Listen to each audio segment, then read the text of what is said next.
বাংলাদেশ ব্যাংকের সাবেক deputy governor S K সুর চৌধুরীর বাসায় অভিযান চালিয়েছে দুর্নীতি দমন কমিশন। এ সময় দুদক কর্মকর্তারা ওই বাসা থেকে ১৬,২৫,০০০ টাকা ও কিছু কাগজপত্র জব্দ করেছেন।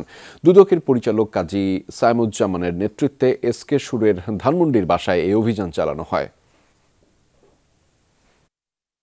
রোববার সকাল ১১টা থেকে শুরু হয় বাংলাদেশ ব্যাংকের সাবেক ডেপুটি গভর্নর এস.কে সুর চৌধুরীর ধানমন্ডি বাসায় অভিযান। দুদক পরিচালক কাজী সাইমুজ্জামানের নেতৃত্বে প্রায় ৫ ঘণ্টা ধরে চলে তল্লাশি।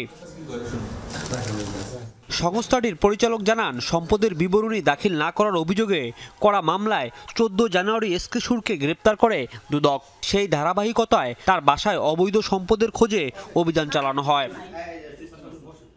অভিযান শেষে দুদক পরিচালক জানান, নগদ ১৬,২৫,০০০ টাকা ছাড়াও স্বর্ণালংকার জব্দ করা হয়েছে। এছাড়া ফিক্সড ডিপোজিটের ৪,৪৫,০০,০০০ টাকা ডকুমেন্ট পেয়েছে দুদক। সঞ্চয়পত্র অনুযায়ী বাকি অর্থের তদন্ত করবে দুদক।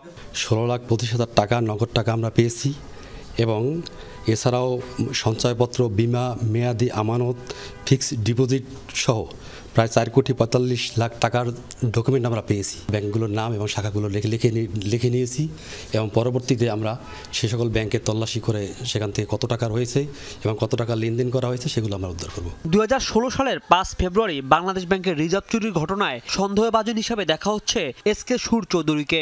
দুদক সূত্র জানায়, রিজার্ভ কেলেঙ্কারির ঘটনা চাপা দিতে এস.কে সুর চৌধুরীর বড় ভূমিকা ছিল। এ বিষয়ে গুরুত্বপূর্ণ তথ্য রয়েছে দুদকের হাতে, যা খতিয়ে দেখতে তাকে রিমান্ডে এনে জিজ্ঞাসাবাদ করতে পারে দুদক। রাজীব আহমেদ, যমুনা নিউজ, ঢাকা। এখন তো জীবাণুদের থেকে বাঁচালে সারাদিনকে বাঁচাবে ডেটল বাঁচাবে। ডেটল দেয় জীবাণুর বিরুদ্ধে ১২ ঘন্টার সুরক্ষা বলয়। সুরক্ষার বিশ্বাস থাকুক দিনভর।